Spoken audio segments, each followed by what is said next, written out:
Welcome, everyone. My name is Emily Miller, and I'm a board member of the Off-Road Motorsports Hall of Fame. And on behalf of the board, we are honored that you have joined us today. So, as people are logging on, I'd like to introduce Shelley Crable. She is the executive director of Ormhoff. Thank you, Emily. The Off-Road Motorsports Hall of Fame is dedicated to educating and inspiring present and future generations of the off-road community by celebrating the achievements of those who came before. There are many ways that we fulfill that mission. We do that through our inductees. Each year, we induct new members to the Hall of Fame by recognizing their contributions to off-road. Currently, there are 148 inductees. We do that through the acquisition and curation of memorabilia. We have 10 vehicles plus others on loan to us that we display all over the country in places like the Museum of Speed and Terrible's new gas station in Prime, Nevada. Vehicles that celebrate off-road racing from single-seaters to trucks to rock crawlers. We do that through collections. In addition to vehicles, we have archived 30 years of the Dusty Times, the Judy Smith collection of photos spanning her career, and recently, we obtained the Carrera collection that we are archiving so the history is not lost. Celebrating the history of off-road is how we've established who we are. But that's not enough. It's okay to celebrate the achievements of those who came before, but our mission states that we need to educate and inspire present and future generations too. We do that through webinars like these, the opportunity to hear from legends on the questions that matter most to those in the industry. Last April, we talked about the winning mindset. Next April, we'll get into sponsorship and marketing. Please continue to join us for these educational opportunities. We fulfill our mission through scholarships. 2026 will launch the Ormhoff Scholarships, designed to do more than just traditionally educate youth. We will share experiences as well. We do that through land use donations. We support clubs and organizations nationwide who work for the greater good in land use. We do that through sharing our collections through socials and at events. We are on a mission to continue all of the above and invite you to join us. Remember that your story is our story. You can get involved today by submitting your story through the Off-Road Registry, becoming a member of the Hall of Fame, or choosing to partner with us. We are not the Racing Hall of Fame. We are the Off-Road Motorsports Hall of Fame. So whether you hail from desert racing, rally, rock crawling, advocacy, media, or any other tiny piece of dirt, you have a place here. Welcome. I'm going to hand this webinar back over to Emily to start our day's session. Thank you. All right. Thank you, Shelley. So, today is our second in the series, Live with Legends, and our goal is to connect inductees directly with the off-road community and the general public across the globe, and to inspire and help promote excellence in the off-road motorsports arena. And there's no better topic than excellence around building successful teams. It's such an important topic. And so today we have four of the best leaders in motorsports. They have proven records in building successful winning teams and programs. Each one of them today is going to have about 12 minutes to define what success means to them, key components of successful teams, and possibly some great stories and maybe some hard truths or navigating challenges in relationship to this topic. So let me introduce them. And I just have to say, I cannot do this justice in just a couple of minutes. So we are putting into the chat box the links to their bios. So I really encourage you to read their bios. They're just amazing. So I'm going to read this out in order of how they're going to present today. So first up is going to be Tommy Morris. Tom Morris, known as the Professor. Tom is the man behind PPI and the Toyota Factory Off-Road Race Program and the careers of many great drivers and teams, including off-road Hall of Famers such as Ivan Stewart. He is a world-class engineer and mechanic and innovator and was a great racer and has substantial impact on our military programs by bringing this expertise in off-road to the vehicles that special operators drive today. Mark McMillin. The McMillin family is considered one of the first names first family names in off-road racing. Mark has been racing for over 40 years, and he was the president of the McMillin companies. It's based in San Diego, but it's one of the most winning off-road race programs and enduring race programs in desert racing. And he is the current board chairman of the Off-Road Motorsports Hall of Fame.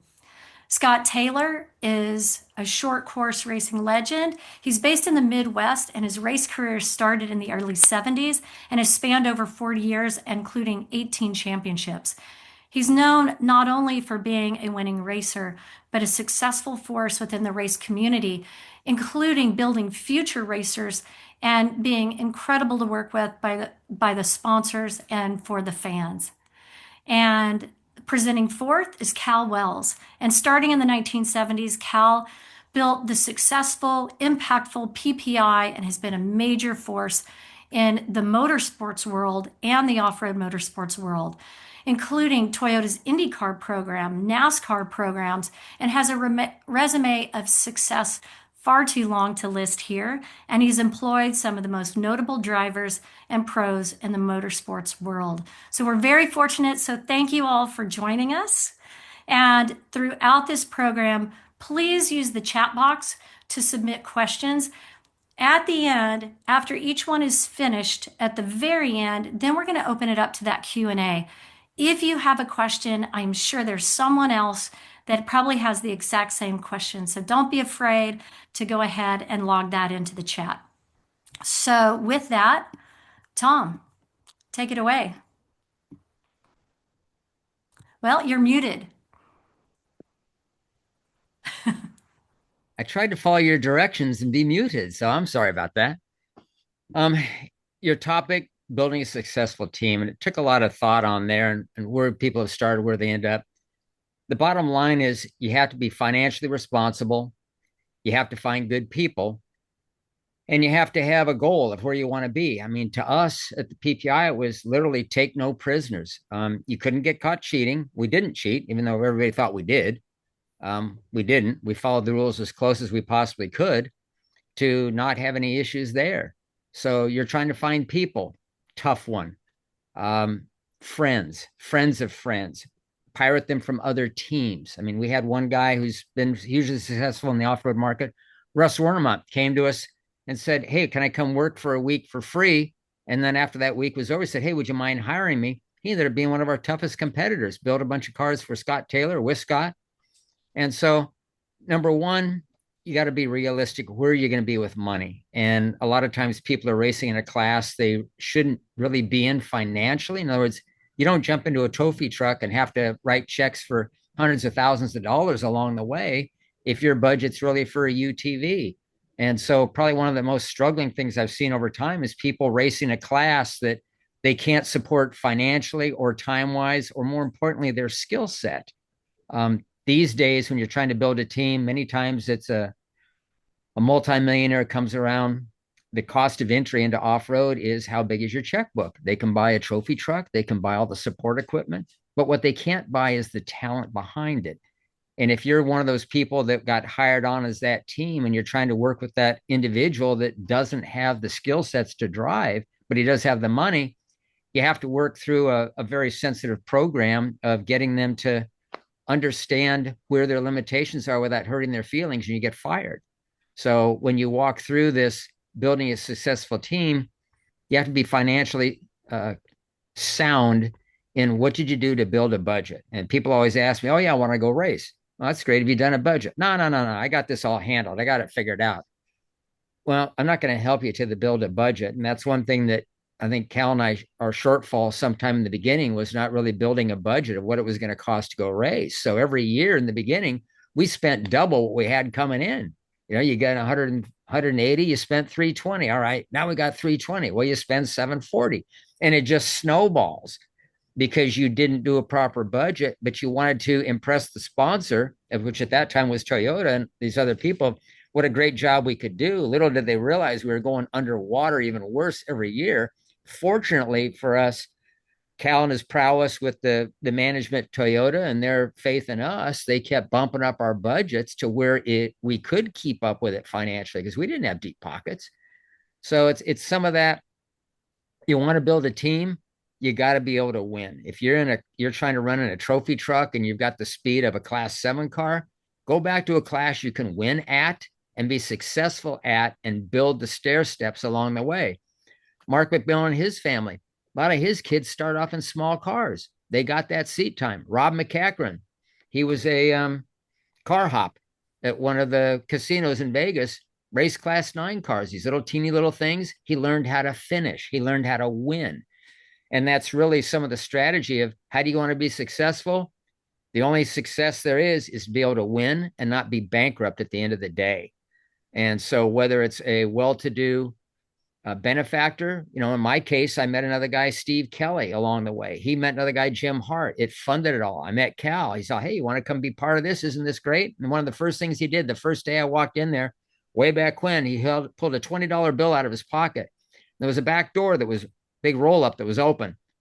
Heater's blasting away, going like crazy. He said, "See this $20 bill? Well, now," and he rips it in half. Now half of your 20 just went out the door in heat. So think about that. As the back doors open on a cold day and our money is going out the door. Meanwhile, the guys are going to want to go buy some equipment or get in a raise, and we don't have the money. So it's even the simplest little thing of where you spend your money and how you save it. Cal forego a lot of things along the way and just dump the money back in the shop. I mean, I'd go down and stay at his house. I was living at home with my parents, and that's how we made it work. And so it doesn't always end up being the, hey, you've got this multi-million-dollar program, you got short course, you got off-road, you got Indy cars, you got Atlantic cars, you run Toyota's Motorsport Garage. That was all great. But then at the end of the day, you have to remember how you communicate with people, because all it took was a nicely worded letter to Toyota and all our program went away. So you have to be so careful on how you manage what you say, how you manage the dollars, and how you hire the people. Where am I at here in my timeline? 6 minutes here left. So, with that being said, what's the key to success? You got to win. You have to have the financial stability to hold your course there. You have to find people. Think about building an off road race team as building a really good stew. You put your meat, your potatoes, all these things, all these great flavors. All it takes is one thing wrong, and that stew tastes like garbage, and your dog won't even eat it. And that can be a person that you hired that became a cancer. And too many times we kept a guy because, well, who else is going to do that work? And we kept that person too long, and that cancer grows within the team. You have to know when to cut bait, fire somebody, and work a little bit harder. You can find that guy to replace him, because they just bring everybody down. And so there's so many aspects, from personnel, how you find them, friends of friends, friend of a brother. Jim Blackmore, we heard about him and pirated him from Kurt Leduc. Gave him an opportunity. He did a fantastic job for us. Just so many cast of characters that they were good, and you had to find them. Was it money? Was it the position? A lot of people just want to be involved. So if you have a successful team, successful fabricators, mechanics, engineers, they will come find you, because it's hard to find them. It's hard to beat the bushes. So don't be afraid to pirate them from some other place. Might cost you more money. Might just be the opportunity because you're closer to them living wise. You're a 20-minute drive versus an hour drive. So never underestimate what you have to offer as a team, but also don't overestimate what you have for a facility and how you do it. Have the proper insurances, have the proper vehicles, make sure people have driver's license, don't have, drunk driving things on their record, and all of a sudden you're trying to insure them driving a company car. It's like, whoa, what just happened here? So that successful team is, can it last a year? Can it last 2 years? Can it last? I mean, with the Toyota program, we lasted 18 years. One of the longest factory programs, I think, that's ever happened. And that was with multiple tire companies. That was with multiple cover sponsors for it. And then you blend with it other race programs. So it's been an interesting journey. As you can see some of the stuff behind me, from, hey, you got to be a driver. Hey, you got to build this car. Hey, you got to do that. So much of it was a key piece, and it holds true in almost every PPI program. Never underestimate the next person you're going to meet or shake their hands.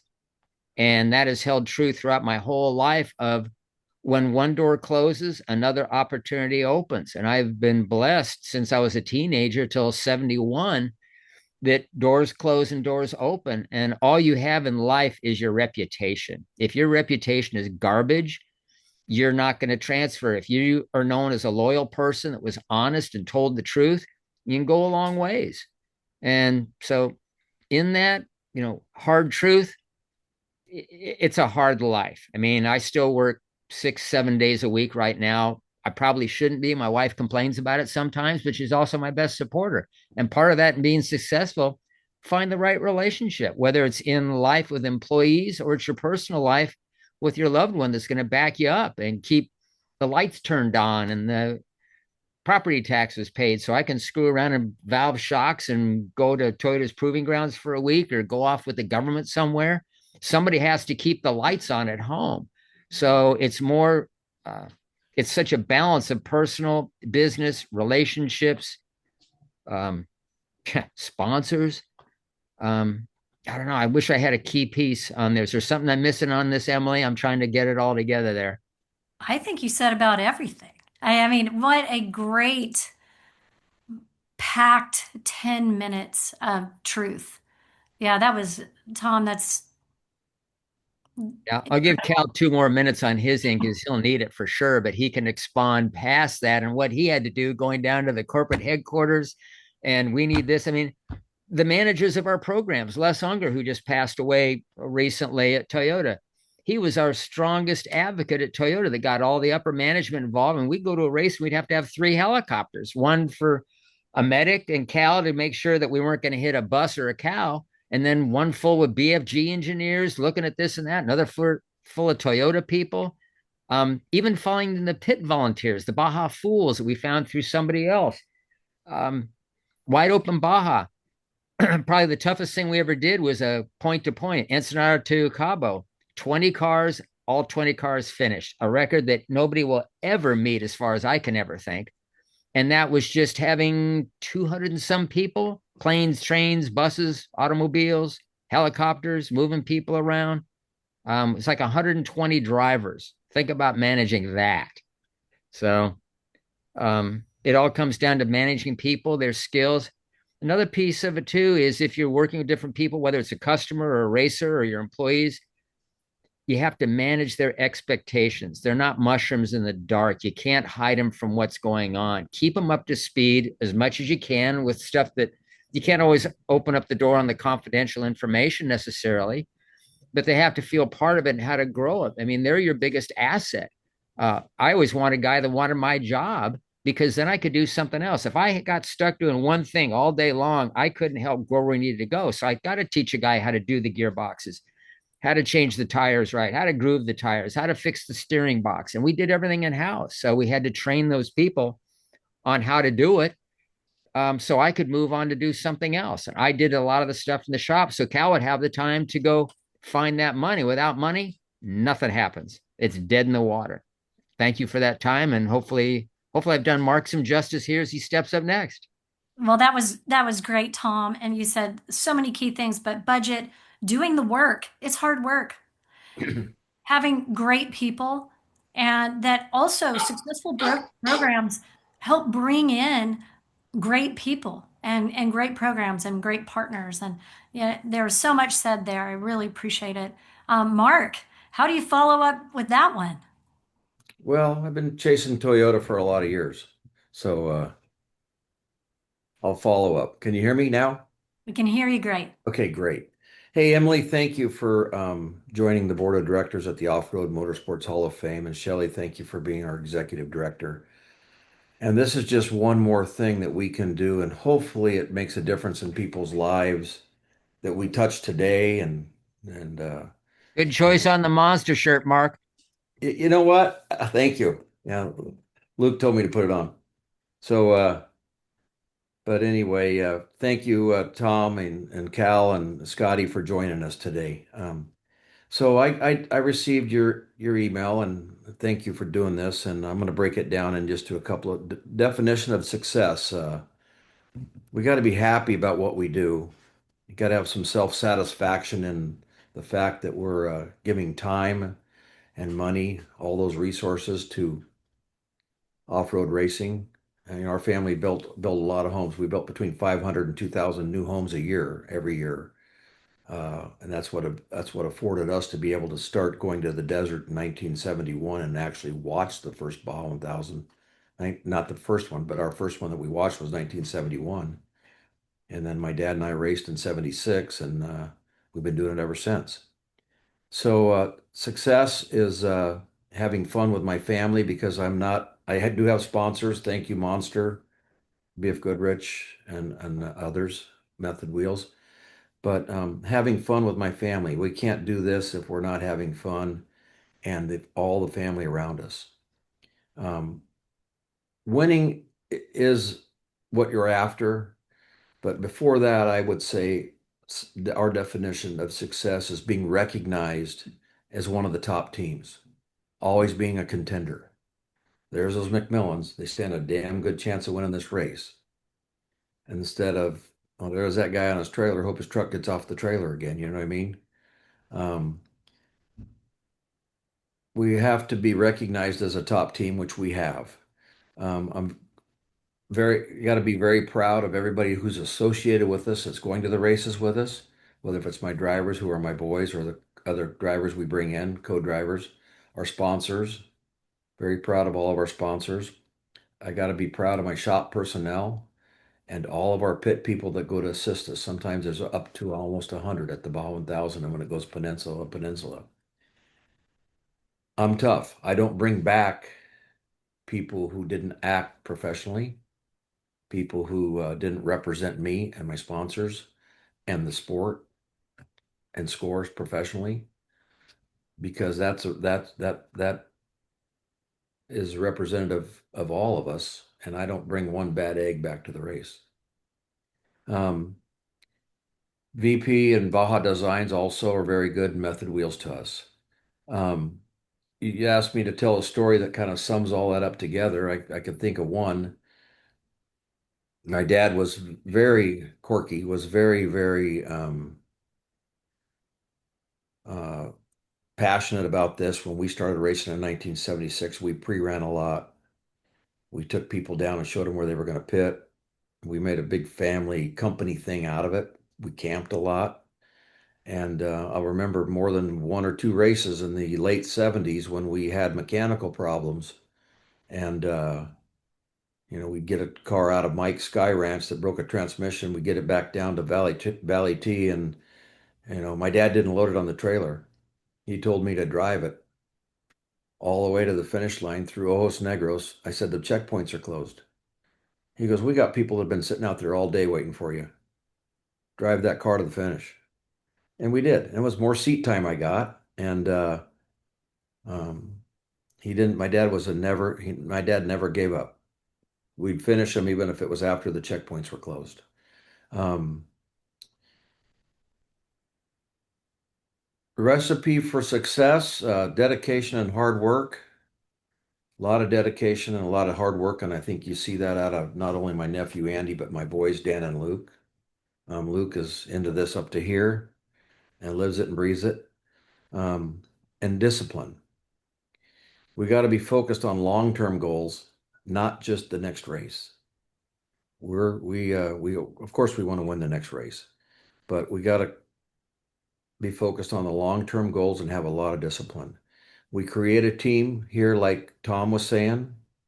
Not There's a lot of egos in this business, from the driver's seat all the way out to the guy driving your chase truck for the first time. He thinks he's macho man passing people, too damn fast, and even people in my shop. I'm building a team, and I can't be. Everybody's got to be part of a team. They can't. I'm not big on a huge ego. Everybody's got to have a good ego. You got to be proud of yourself and what you do. But um, sometimes those people are they're individuals and not part of the team, so we got to weed them out. Um, you can't go on. Some hard truths about this, and I shared that with Tommy, and he used it. There's a lot of vehicles out there.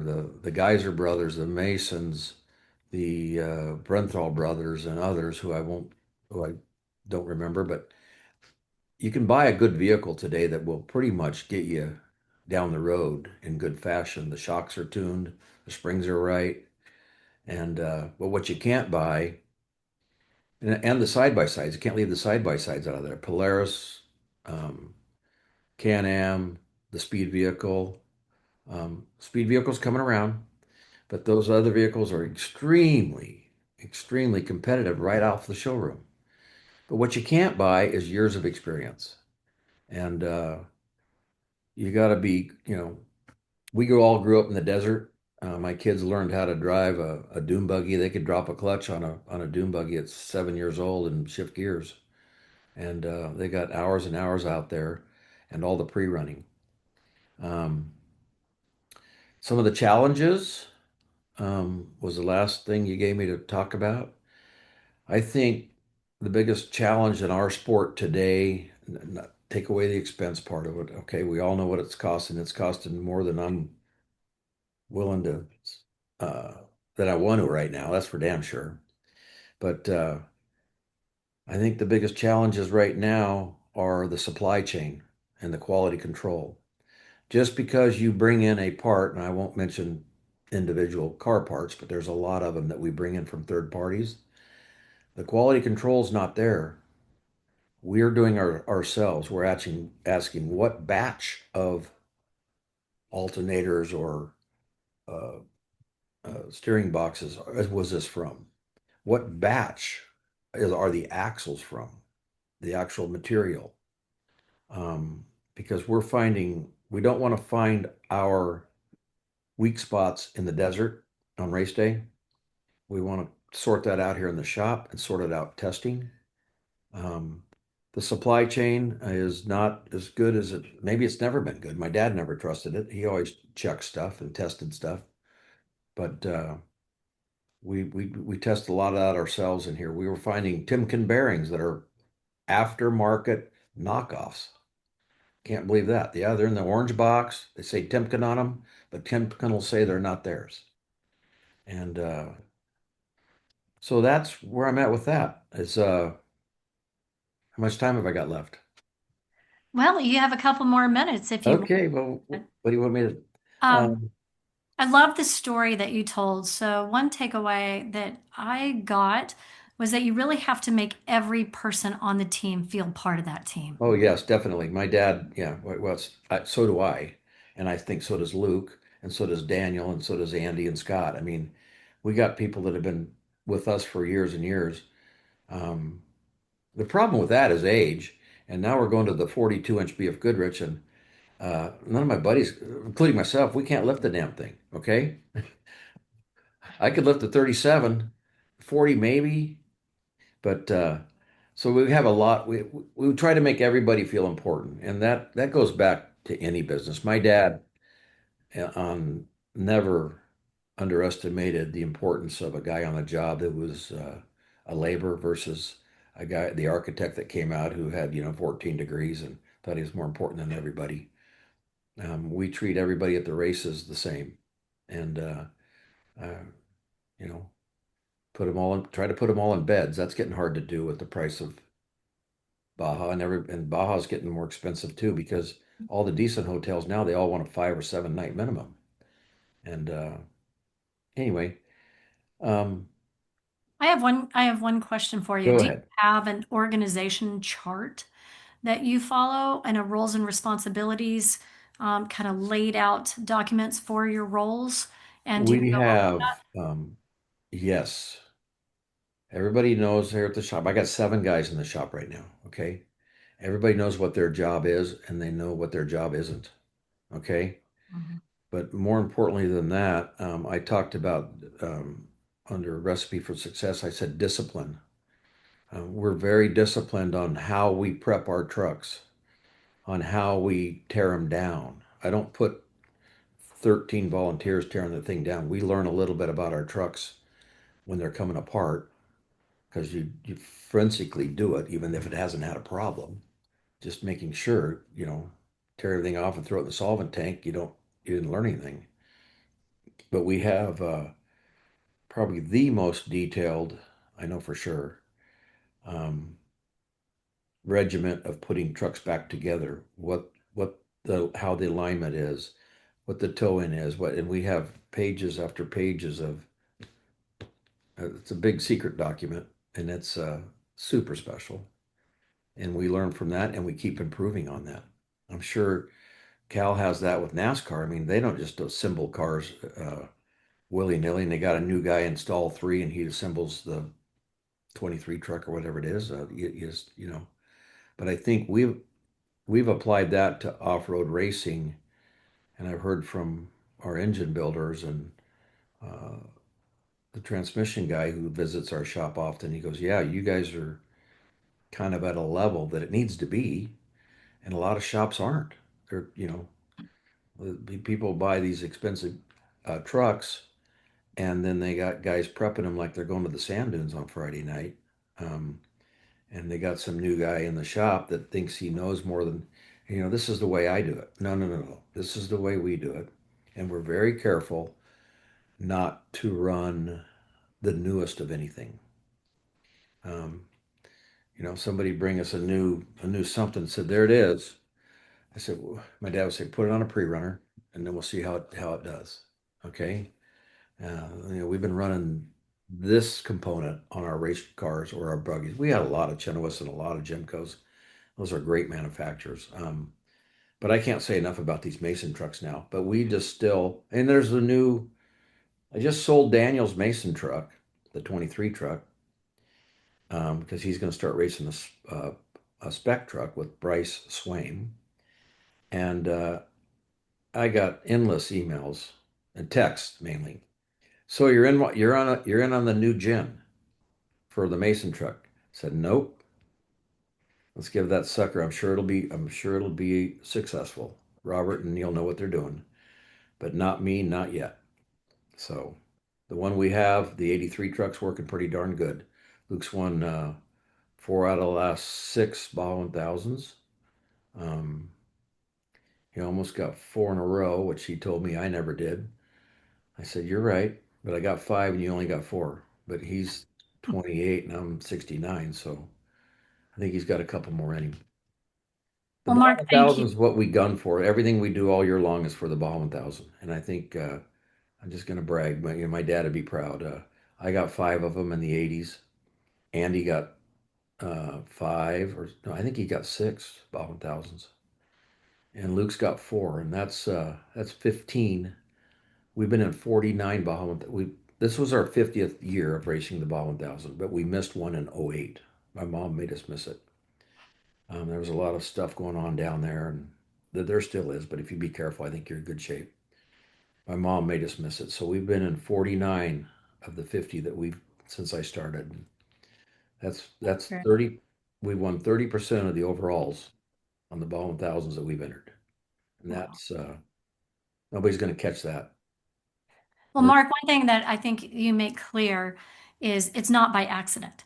A oh successful no, not at all. program is by, process, hard work, testing.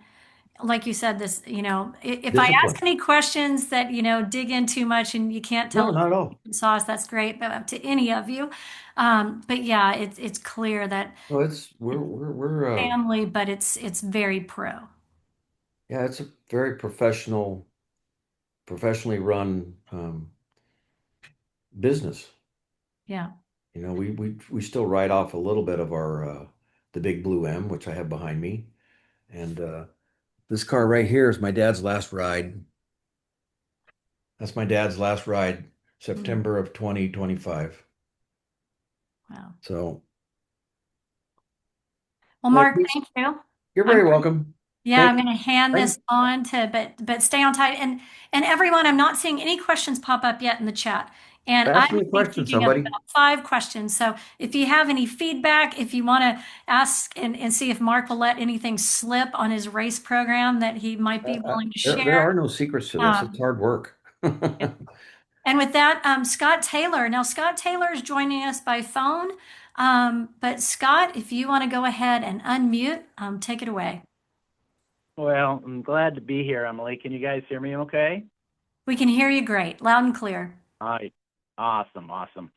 Well, I've been away from racing now 11 years, and I was inducted in 2022. And as I said at the induction, wow, this is like an old girlfriend calling you up after so many years and wanting to get hooked back up. And I looked down at my wife and I said, "Sorry, Cal," and everybody just started laughing, and it just made the whole place go crazy. And they knew I'm kind of a jokester, so I woke the place up again.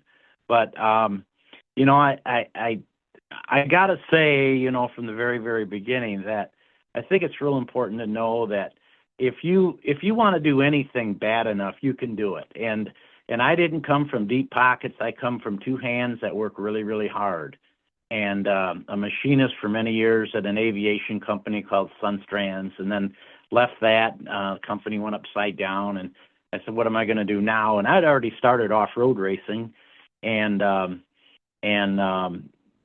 open trailer, hauling it in the rain to the track and drying the seat out. And I mean, right from the very beginning, right back here in the Midwest. And after the third or fourth race, I got victories, and it's like, wow, this really feels good. So it got engraved into my soul. And so I worked very, very, very, very hard to build something within, like Tom said, within all the rules, and just go out and beat my competitors. And I feel as if to this day it was just a lot of luck and a little bit of skill that brought this whole program together for me. But once I raced all the years at Riverside and was a privateer and had some sponsors work coming along, and I think when I went to pickups in 91, 89 or 90, something like that, in mini trucks, then Goodrich and Ford got on board. And then I started seeing some more financial help. And at that time, I wasn't working for anybody, so I made it all work. I came up with a budget that I could work with, and really did everything ourselves. I had a couple of guys helping me in the shop, and then we built a new shop, and it got bigger and bigger. I moved from home to an 8,000 square foot building and filled it up with CNC equipment. And being that I was already an engineer and a designer and a machinist, that I could, put some pretty good ideas together. And so I know I'm bragging about myself here a little bit, but to build something very successful, I have no way of competing with Mark McMillin in the desert, or Cal or Tommy, because the desert stuff takes 10 times the money, and it just takes so many more people, where I was able to do it with 3 or 4 key guys, and did 90% of the work myself. I mean, I would go to work in the morning and weld and build things and turn parts on the lathe and just throw our ideas together. And but I really wanted to do it. I wanted to do it so bad that I just I spent a lot of hours figuring things out, and I had some good folks behind me. And I guess the key guy was Russ Wernemont. And I met him when he came back and raced at Crandon, and they needed something. I can't remember what it was, a press or something TIG welded or something. I had it in my trailer, and I helped him out.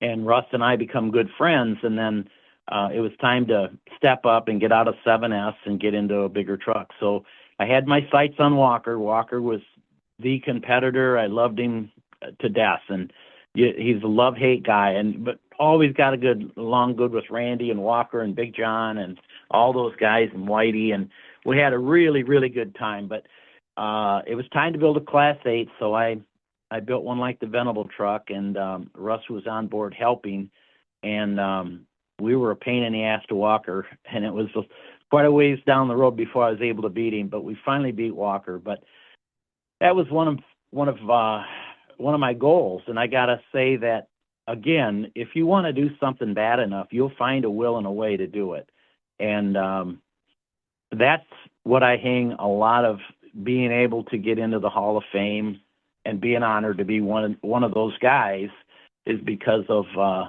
my will and the help that I didn't really realize how much help I was to different people along the way. It would be nothing for me to stop what I'm doing to help a fellow racer, and setting up, like when Marty Reed actually took the series over. We'd sit and talk about things, and I would help come up with good ideas that weren't always beneficial to me, but it was bigger. It was good for the bigger picture. And some folks kind of realized that, and I'd forgotten about all that stuff. I mean, life was going on really, really fast from the mid '90s up until, like when I stopped racing, which was in 2013 or 2015, and it was a full 40 years of driving, and doing all the off-road stuff throughout Canada, California. I did all the riversides. My goodness, the whole Midwest, and it was just a full-time job. And here I'm 70 years old today, and still fiddling around in the shop and doing lots of stuff with aviation. I love aviation, and I got to say, Walker's the guy that kind of got me involved in flying. I watched him fly to and from races, and I kind of was inspired by Walker, so I made it work.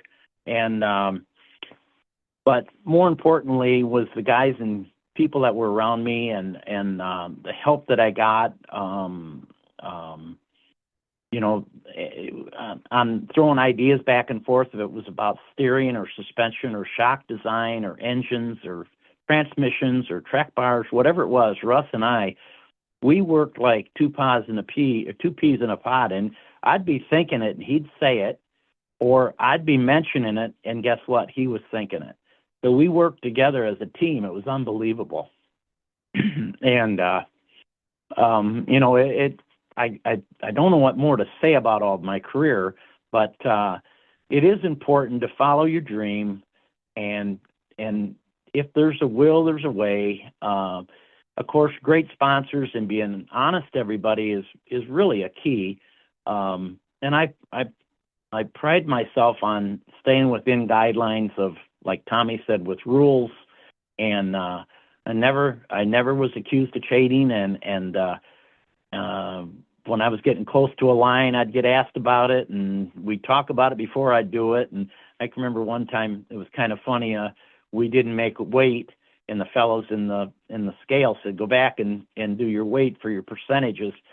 And I took a little box and wrapped it with duct tape and made it look like a piece of lead. And I used hose clamps to hold it onto the front bumper. I only needed 3 or 4 pounds.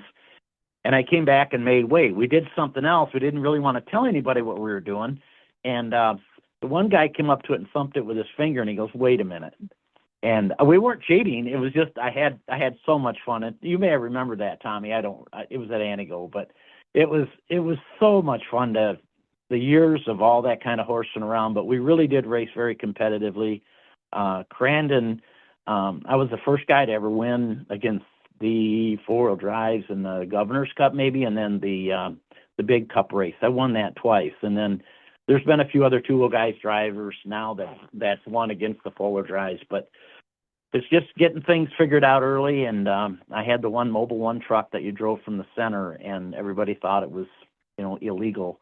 And so once they made me move the seat over to the left and have it more conventional, I put a sign on the panel, and it said it's only 18 inches, and I still went out and won with it. And it was all just in what you had in your head and things of that nature. But I hope I'm hitting the points that you're looking for, Emily. Yeah. I sometimes get lost for words.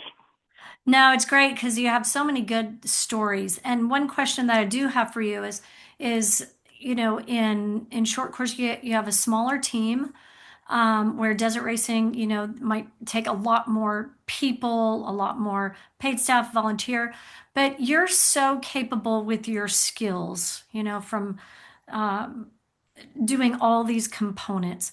But have you found that it's hard to delegate, or do you have kind of a recipe in your mind on how to delegate certain jobs?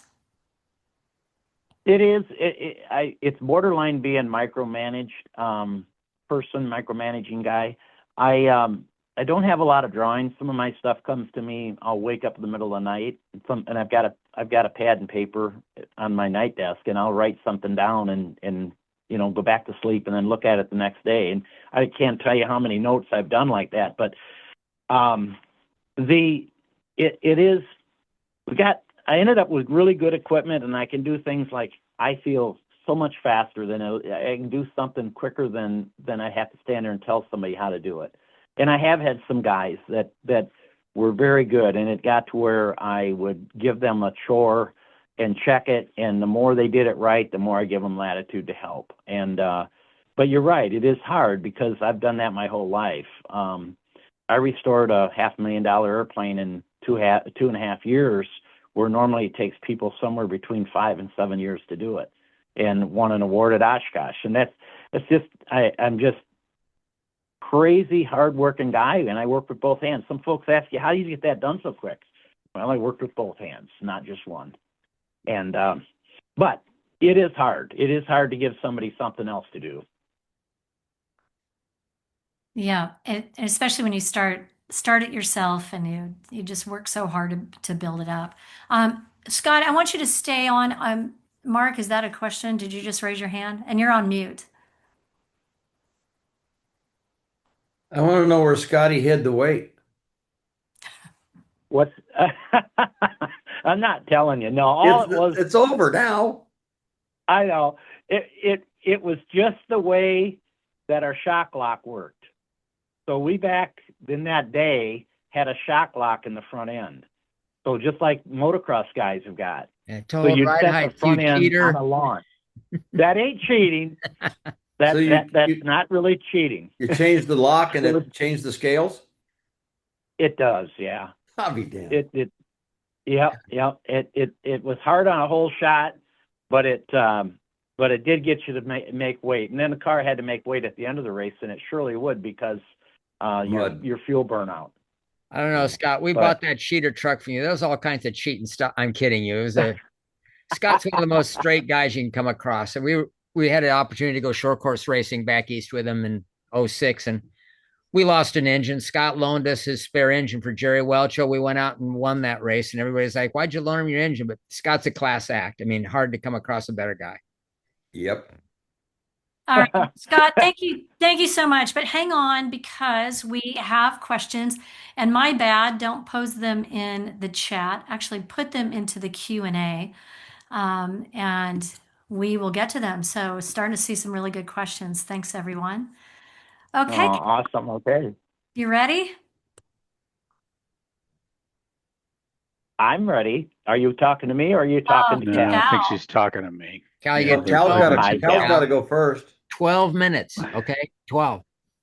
Yeah, we'll get this timer going now here, Tommy. I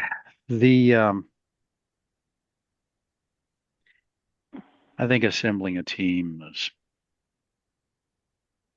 really about finding like-minded people that have a passion for the same ultimate objective that you might. And that would be in any business, that would be in any adventure. For Tommy and I, it was off-road racing. We loved it, still do. And when we started, Tommy was actually a customer, and but that didn't last long.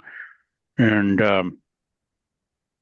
our goal was to recruit the finest people we could, but culturally, it was so critical to have those that were like-minded. And when you're trying to line up the colors on that Rubik's Cube to ensure that you can actually achieve whatever your objectives are, it's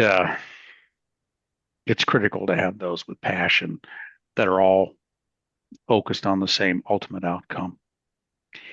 And it's different for different people. In off-road racing, my gosh, with the scrizillions of classes and what you can be successful in, it's different.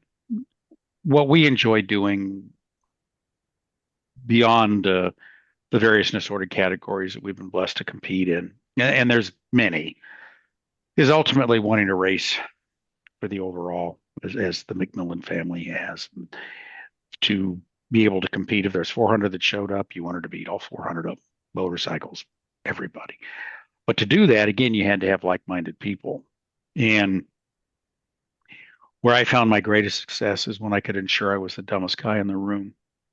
And admittedly, I set a low bar, but it was so critical to set aside whatever inner self-confidence I might have and use that judgment, that sieve, to take the opportunity of recruiting folks that were just smarter. Certainly Tommy is, and an athlete. I was neither. My only knack would be to raise money, which is not why I'm in motorsport. I'm in motorsport because I love to compete. But there was this other little thing I could do on occasion, and that gave us a broader bandwidth to gather more like-minded people that were very focused on the ultimate objective. And for us, it started out by just participating when my brother and I were racing out of our garage in Orange County, California. And I'd weld them together and he'd drive them. I tried driving a little bit, but I realized early on if I wanted to win, the driving part would have to be set aside. So, and then he and my dad competed. And then from there, we started a little place and had a good stint at Joe McPherson's. But even then, it was very interesting. Joe was super passionate about being successful, fierce, fierce, fierce entrepreneur. But when it came to winning, he was just as committed. But it was hard to get enough people collected on a team that ran out of his garage, and that's really what motivated me to start PPI. Joe would have been a great partner in that. If I had to do over, we would have done something together. But it was a fascinating adventure, and that's what I found to be the biggest challenge. So the biggest reward and the biggest challenge at the same time. I love working with people. I love working with people that are smarter than myself. I love working with people that have the same passion for competition. And on any given Sunday, delivering the results that show that, hey, we're there, we're in the conversation. And if we get things right, we'll come home victorious.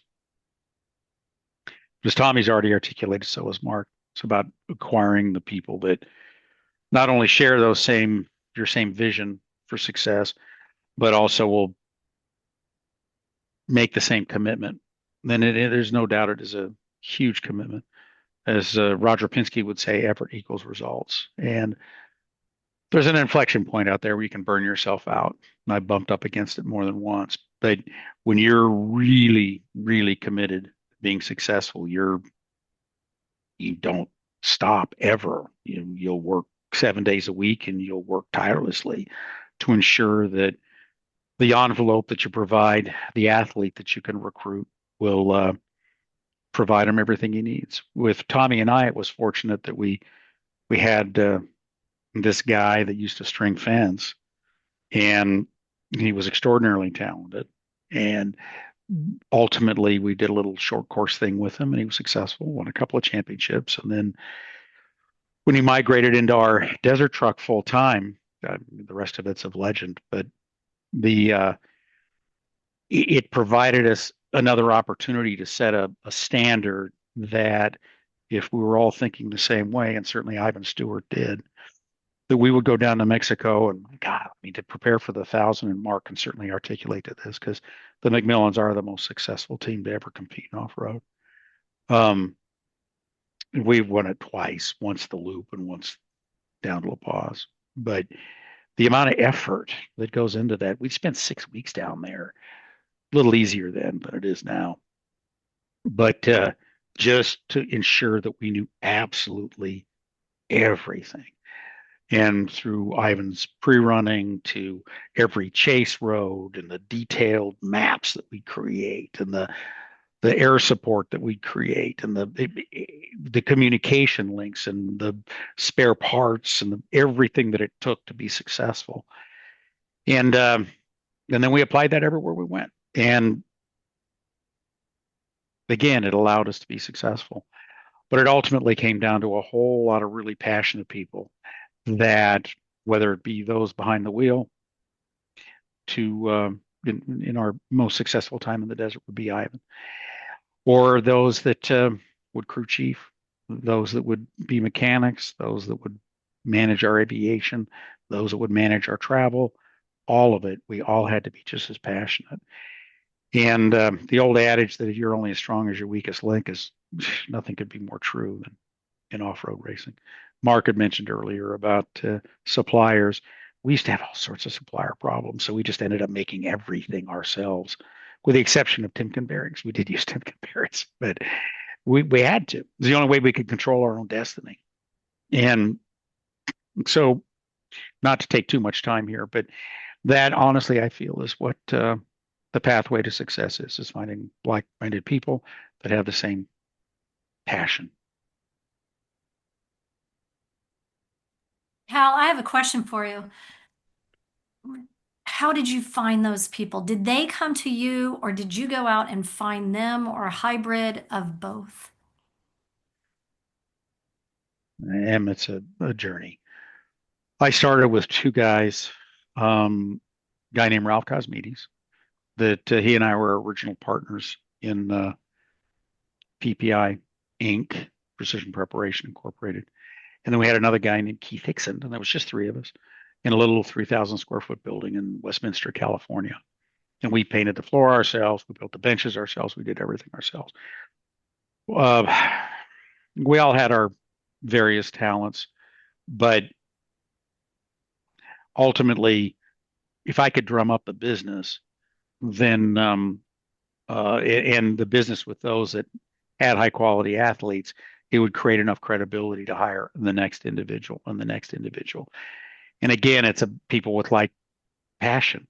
When Tommy came, he was racing a pickup truck sponsored by Pacific Clark Aiken, and he and Steve Kelly would race together, and it was a brilliant thing. But he didn't necessarily have the fabrication capabilities uh, that he personally had the capabilities, but not the facility to do it. So we did some work for him, and one thing led to another. And then when PCH got out of it, and he came on, he and I were partners for quite a while. Then you again had more like-minded people. Tommy knew folks. I knew a few folks. And as long as, again, culturally you could evolve, the rest would follow. Do you have any advice for someone who's young right now who would want to apply to work for you, or any of the other panelists? Any advice you would want to give to someone thinking about what they need on that resume? Again, to me, it's particularly if you're young and you don't necessarily have the experience, it's being articulate the commitment level to come and learn. We here at Legacy Motor Club, we do a pretty robust internship program that we're constantly churning, and it's at all levels of the program. Our athletes or our pit crews come from college, usually football, where they've kind of run out their course on the football side of things, and love the competition, love the opportunity to display their physical prowess in a very intense environment. On engineers, we have a lot of engineering students that are passionate about the journey that revolves around motorsport. Same with our mechanics. What is ultimate motivator is understanding and being able to adapt to green flag, checkered flag mentality. So when you're recruiting someone that understands that culturally, it's really, really important. You know, I make this joke all the time, but not that they fly it anymore, but when the space shuttle used to fly, if it was windy, you just postpone it. Seldom have I been involved in a race that on ovals here, we might get pushed for a day. But if the green flag's going to drop, you've got to be ready. And if you're not ready, the race is going to go on without you. So that, again, that cultural commitment and that passion for success is what I would want to see in a recruiting resume. Yeah, thank you. One more question. You said that you're good at fundraising, and everybody asks that question. What's the secret sauce? I, I Or don't know. You in know, 1 minute or less. Tommy harped on budget, harped on budget, harped on budget. I had a guy really smart that I worked for a while, Drino Miller. He's an inductee, won the Baja 1000 in a car he built himself. And I worked for him for about 6 months after leaving Joe McPherson's uh, Chevy dealership, where I was a part of a very strong team that built vehicles for Joe and Jerry McDonald and others. It was a wonderful time there. And he told me that how do how do you, if you know what it takes to win a race, and you've got so many races on the schedule, but you want to be successful in each one of them, how do you do it? And I said, well, you go find this money, find that. And he says, no, it's simple. You just run less races. The amount of commitment it takes to be successful in a race, don't cut on one to try and run two. If you're only prepared to run one, go all in and run one. When I started, I really catered to entrepreneurial racers. The um, Jim Hart, who was PCH, he was a passionate enthusiast for competition, and he funded a lot of Tommy's ability to display his abilities. When we had Coco and Charlotte Corral, were successful Ford store owners, and they loved off-road racing. Charlotte more than Coco, and they wanted to win, and they hired this guy named Ivan Stewart, which is really where I got to spend quite a bit of time with Ivan, and that allowed us to attract him. And as soon as you get a real athlete that can deliver, the sponsors will come. I'd love to say that there's a secret sauce, but there's not. It's just a matter of being able to deliver a value for buck. My biggest break, ours, Tommy and I both, came when Mickey Thompson decided to start what he called at the time the Off-Road Championship Grand Prix, Mickey Thompson Entertainment Group. So we've been pounding around on the desert. I was running my dad and my brother in a single seater that they funded. We all did. It was a family deal. And we had a little bit of success, and then working for Joe had a little bit more success. And when Mickey went to all these manufacturers to get him to jump in, and he did an extraordinary job of it. The first deal we pitched was to Mazda, and we lost it to Walker. And he said, Mickey told me, Cal, we've got these guys with Toyota. I'm telling you, they'll come in cheap, but they'll be great. And we met a guy, Tommy and I both, a guy named Lee Sawyer, God rest his soul. And he came over to our shop and looked at the fancy red floor, and we sat and talked about our commitment and why we were doing it and why we would keep going. And he didn't have a lot of money, and more than we'd ever seen. Man, as Tommy mentioned, I think our first contract with Toyota was like 180 grand, and then we had which is a lot of money, but understand we were competing in a lot of different areas, and uh, and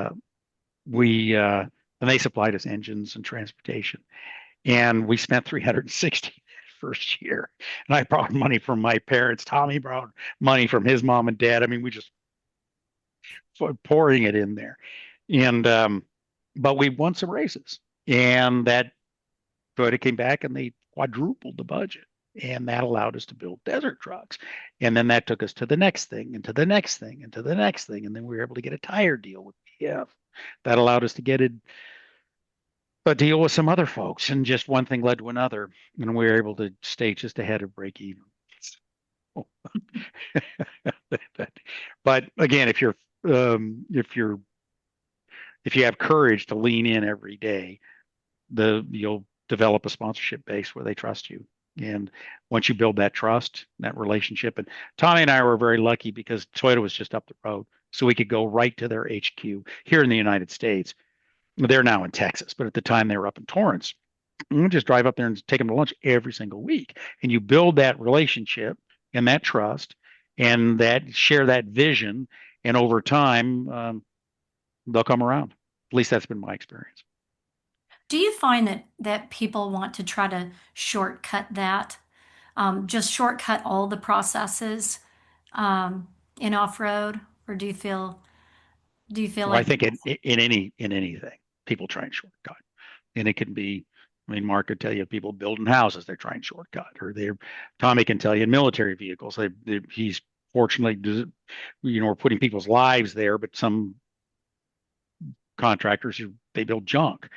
Certainly in the world of motorsport, um, specifically off road, cutting corners is a road to nowhere. I mean, you may find an acorn occasionally, but at the end of the day, you need to remain committed to your fundamental base case of success, and which is why the McMillins have been so successful, why Tommy's been so successful, why Scott's been so successful, and and others. Why you've been so successful. Well, I don't know about that. But again, my only run to success is being the dumbest guy in the room. But when you start and you can observe others that are really, really successful. When I first got into it, um, there was this guy that he's also an inductee, Scott McKenzie, and he would build these things um, out of this little place. And Gil George, who was the founder of Funko at the time, um, built this little thing called an SS1. And what was really good for Scott is he had this guy that could really wheel it. And um, he was crazy. He's an inductee too. But man, they could win some freaking races. Bobby And Caro. Bobby, yeah, Bobby. And then he went over and helped some guys, a Cadillac dealership guy, who had a thing called Modern Motors. And this guy was a typical guy, spend all the money you got, and then, oop, I can't spend it anymore. And it all ended. But he had Farrell and he had Ivan and he had all these other guys. And he tried different chassis. We're going to do a Chenoweth here, and we're going to do a high jumper here, and all this different. It was hilarious. But he really knew how to win races. That guy really knew how to win races. And when you look at people like that, you try and start modeling your organization after those that are really, really successful. Not to replicate everything they do, but some of the cornerstones of what makes them successful. Number one, you got to have an athlete, because if you don't, no one will come work for you. Nobody that you want to have work for you. And an equal number one is you've got to have those that really understand how to build a car and tune a car, which is Tommy's super fastball, that allows the athlete to display absolutely every bit of talent. If you've got something that when he extracts everything out of that car, the car itself delivers at the same level as the athlete. And if you can do that, if you create that envelope, everything else comes. And if you shortcut it, you're going to go home. We Oh, thank you. we were Okay. able to parlay off of some other relationships. Gentleman Carroll Smith, he was team manager at Carroll Shelby when they went to Le Mans, the GT40, all those things. So we were able to parlay a little about him. Another gentleman, Ted Mangles, older people that were smart. They've already made mistakes. We were dumb enough. Well, not dumb enough. We were smart enough to listen to them. Most young kids don't want to listen to the old guys. They think, what's he know? We just screwed up more stuff. We can help you step away from that big hole again. Don't throw the old guys out to the corral to die in the desert kind of thing. They've got so much experience. The young guys should reach out to them more. Just a point. That was my next question is Them naming. is us, Tommy, just so we're clear. I know. We're the old guys. But that's a perfect question. So you're all four legends in this space. Who else has been someone that you looked up to and wanted to model after Mark and Scott?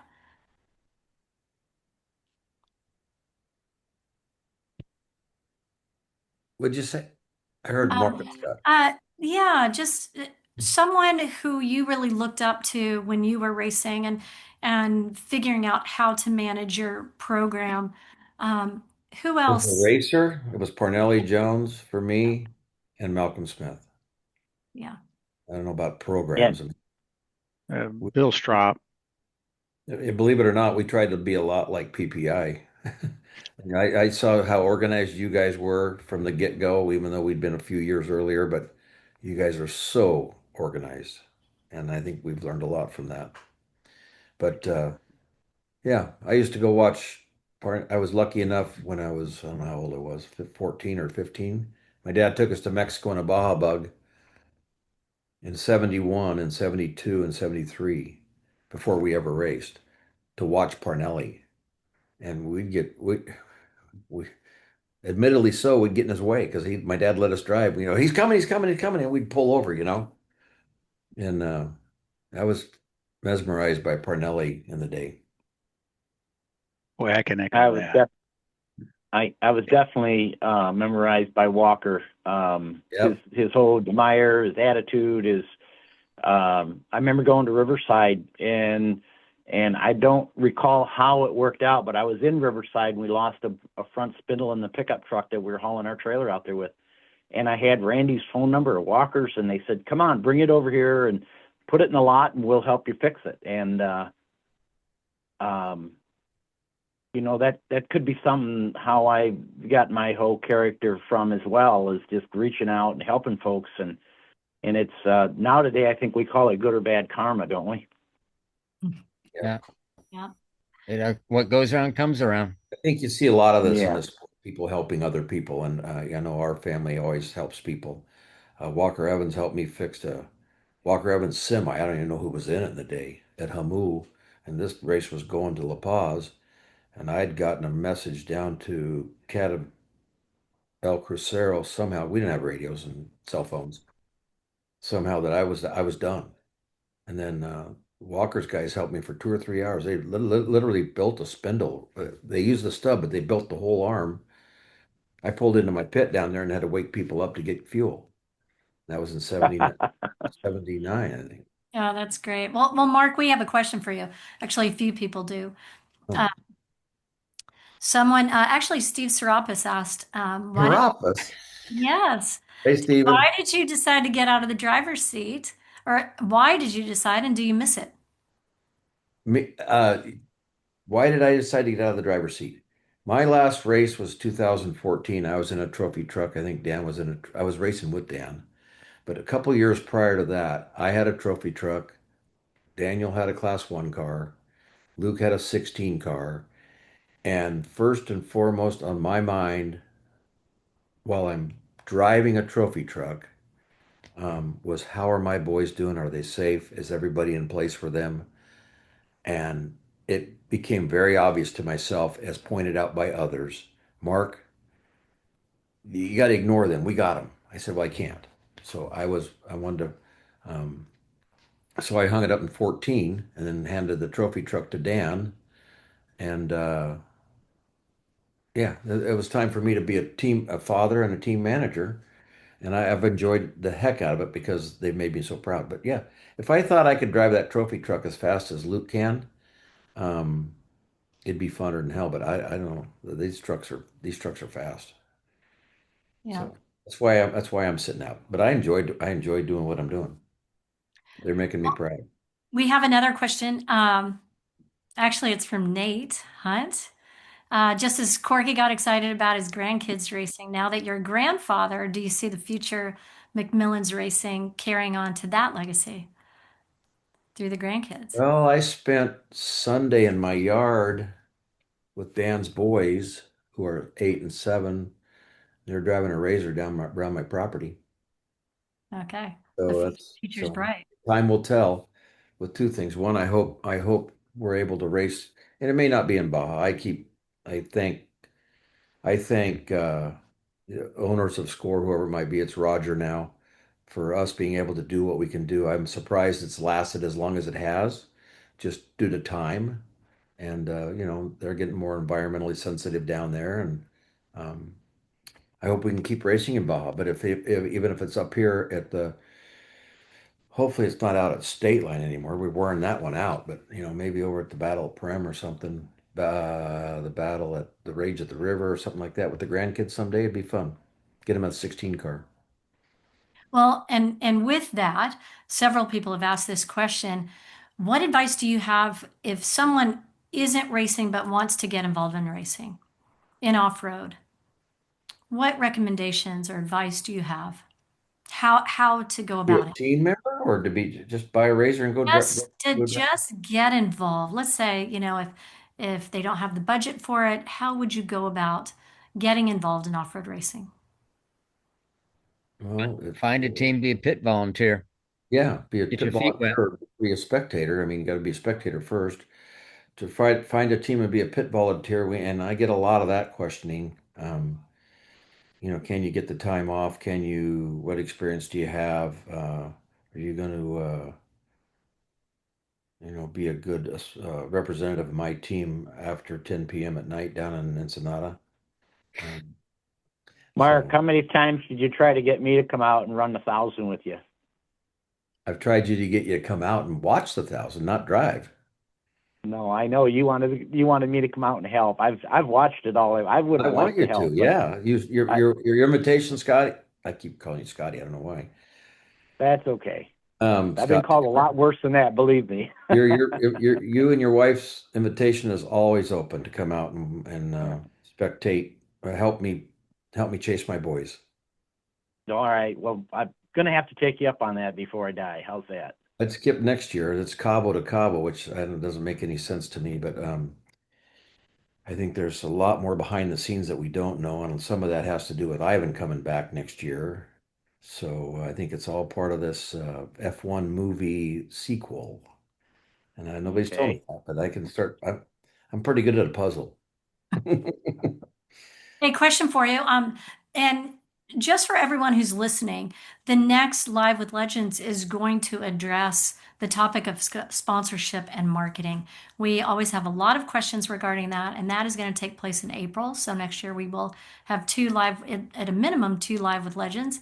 But we've had a couple of questions here. Do you dedicate a person or X amount of time to marketing and sponsorship? They said that this seems to be an area that most teams come up short. Cal, can you Yeah. address the sponsorship side? Well, I kind of did. Um, Again, there's no crystal ball about how to chase it. Actually, the There's got question would be, do you have someone dedicated to the sponsorship, or would you say that's you, or support team around you? well, it's funny enough. So most places I've been, I end up being the key guy, which I really don't like. I mean, to be clear, I love to compete, and chasing money is not something that I enjoy doing. I mean, I enjoy the time, the relationships, but I really enjoy competing. But competing for sponsorships, same kind of thing, I suppose, just in a boardroom. But we have a crew of 4 people here at Legacy that are chasing dollars all the time. And but it's interesting if you stand back and look at what we have here at Legacy, so much of it is on relationships, whether they be Jimmy's, whether they be mine, people I've known. It, but you got to start those relationships somewhere. So by coming with a value equation to say we can provide this kind of service, and it can be exposure or research and development, or it can be a million different things, business to business opportunities. Although we don't have a lot of that here, but many organizations in motorsport are connectors. Um, the program will start to develop. But yes, I'm the key guy, but I shouldn't be. We do have some very, very competent people here that sell, and we have in the past. My brother used to sell for us in not in off road, but in NASCAR and in Cup. He was very successful at it. But when we were with Toyota, we could leverage certain relationships that really helped us. So it was getting that first step. And I already explained how that happened, how Tommy and I did that with a guy named Lee Sawyer.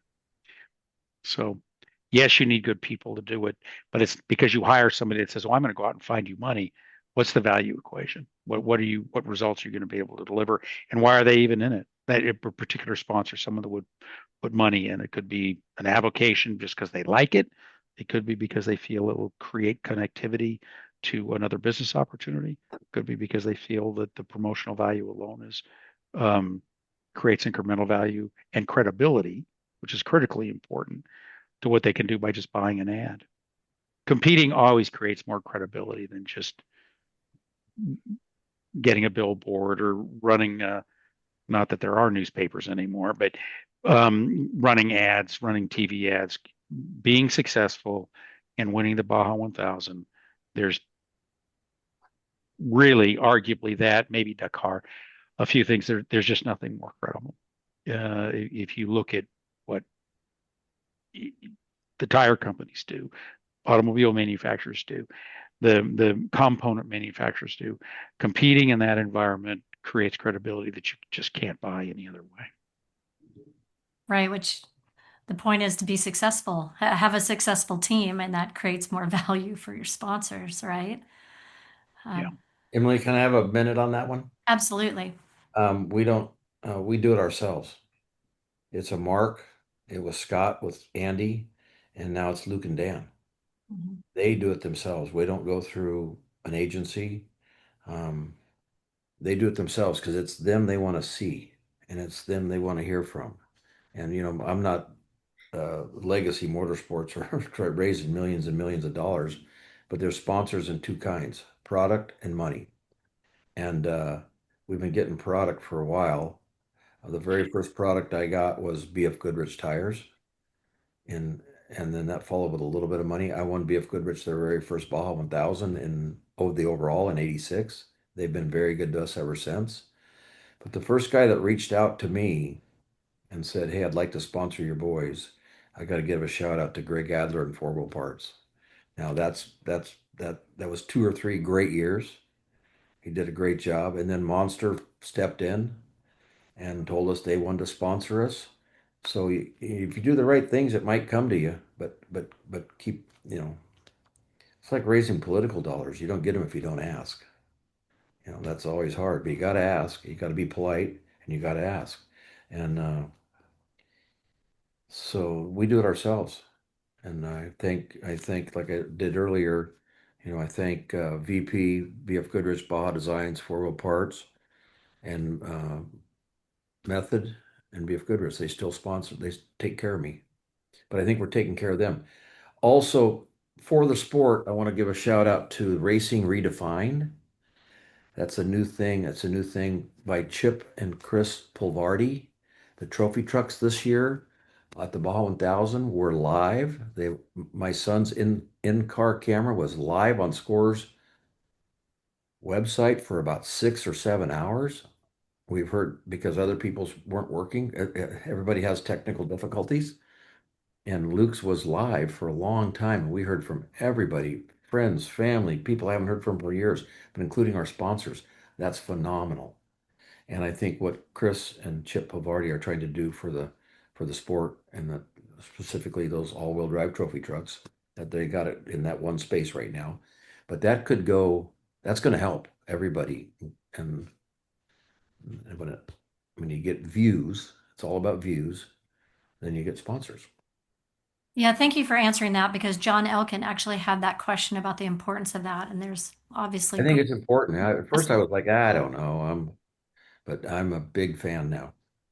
Yeah, that's great. Well, we are running out of time, but one question came in that is, I think, a great question. It's from Jeff, and he asked Cal and Tommy, he said, it's been 25 years since we last competed in off road. Could we and would we be competitive compared to what's out there now? You mean the Tommy, you're muted. Who were they? Yeah. Oh, yeah. Yeah, and that's by design. I have a control of Yeah. Tommy's mic from here. So Would we be competitive with the existing truck? Um, I would say Vegas to Reno or Silver State. Yes. Baja 1000 or Baja. No, the desert's too torn up. That truck was designed around a 37, actually originally a 35, and then a 37. The 39, you could probably get it to fit, but the challenge is with any A-arm car, the suspension goes up, the skid plate goes down. And that's why class one cars, others are not competitive with trophy trucks on those deep trails, especially with that 40-inch tire and you have a 12-inch crown on the road and you end up with about 5 inches of wheel travel going up. So it was a very narrow car. It's only 80 inches wide. But you're talking a 5 speed with just under 600 horsepower. And it's just everything is so nice and balanced on that car. I believe it could be competitive today, but it have to be certain courses that weren't just beat to death, which is what's happened to Mexico. Because we're on the same road too much. yeah, exactly. But that's Yeah, all. the pre-running kills it. The racing is hard on it, and 1,200 horsepower doesn't help. it's Every time you grab another hole, you make another hole, and every hole you make it deeper.